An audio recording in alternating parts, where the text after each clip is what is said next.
bien, cette chronique va faire vroom. Ouvre aujourd'hui le mondial de la Toto. La voiture a inspiré de nombreux artistes qui l'ont compilée, entassée, déformée, décorée, dessinée. Et je voudrais vous présenter la jamais contente. Qu'est-ce que ça? Ah, eh bien, regardez la jeune fille. C'est une voiture à la silhouette soit d'ogive ou suppositoire, au choix. Vous avez drôle de suppositoire. Mais ça dépend dans quoi elle rentre. On parle beaucoup de voitures... Oh là là là là. Pardon. Alors, on parle beaucoup de voitures électriques depuis peu de temps, mais il faut savoir que la jamais contente a battu un record de vitesse de plus de 100 km/h. C'est une voiture électrique, je vous rappelle, hein, en 1899. Alors, c'était trop cher de fabriquer des voitures avec de l'électricité, mais l'homme n'a pas lâché pour autant son goût pour la voiture et surtout pour la vitesse. Et vous savez que pour une voiture, pour quantifier sa puissance, on parle de chevaux. Eh bien, pour cette voiture-là, pas de doute, elle est à un cheval qui est sur le toit. Magritte se moque de la course dont l'homme a besoin pour se prouver qu'il en est un. Et pour gagner, qui n'a pas rêvé d'être au volant d'un de ces bolides fous? Vous vous souvenez? Voici les fous du volant dans leur éternelle poursuite. Les véhicules se dirigent vers la ligne de départ. Voici la turbo terrifique pilotée par Pierre de Beaufix, Rufus la rondelle et Saucisson dans leur taco tout-terrain. Oh, la ravissante Pénélope Jolicoeur qui illumine ce tournoi de sa radieuse beauté.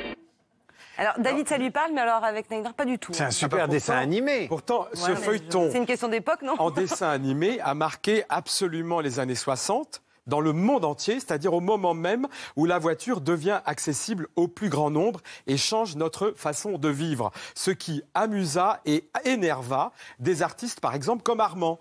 Armand a coulé dans du béton 56 voitures, leur offrant une place de parking éternelle, d'où le nom de l'œuvre, Long Term Parking. Mais l'œuvre, donc, elle est à la fois joyeuse parce que les voitures sont emprisonnées, elles resteront éternellement impeccables, mais c'est aussi un peu triste car ces voitures ne rouleront plus jamais. En fait, cette œuvre est un totem anti-Toto. Voilà. Un autre immense Français a appuyé sur la pédale de la provoque en créant lui-même des accidents de voiture, compressant des voitures avec une presse hydraulique. Ces œuvres de César, avec voiture, firent scandale. On a dit que c'était du bricolage et puis on a très vite reconnu qu'il s'agit bien d'œuvres d'art, car l'art, c'est l'art de transformer.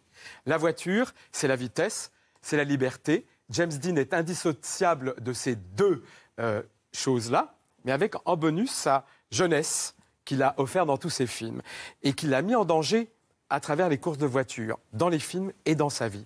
Un de ses films cultes avec voiture, c'est La Fureur de vivre. Mais le film, s'il est culte, c'est aussi, hélas, en raison de sa mort tragique, puisqu'il est mort dans un accident de voiture.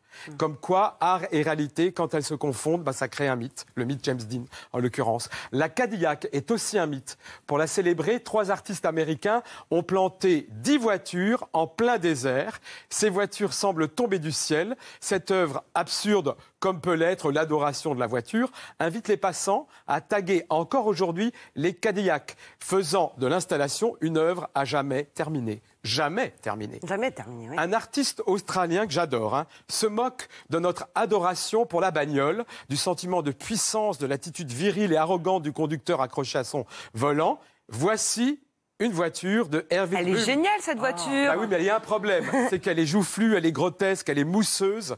Et son embonpoint empêche la rapidité. On dirait un barbapapa. Et ces voitures bavent. C'est vraiment le cas, regardez. Le dégoût de la société de consommation de l'auteur, incarné par l'ère du tout-voiture. Voilà. Mais c'est une vraie voiture. Oui, oui, mais sauf que pour se garer et rouler, c'est un peu difficile. La voiture, parfois, devient elle-même support à œuvre d'art. Le roi du pop art brésilien, Romeo Brito, s'est emparé d'une Rolls. Par ses lignes et couleurs discrètes, Romeo Brito a fait grimper un peu plus le modeste prix de la Rolls. Bon, on a beaucoup parlé de voitures, mais l'avenir ne passe peut-être plus par elle, car... Dans Paris, à vélo, on dépasse les autos. Vélo, dans Paris, on dépasse les taxis. Et, au fait, bon dernier voyage, Charles. Merci beaucoup, Daniel. Vous êtes... Oui.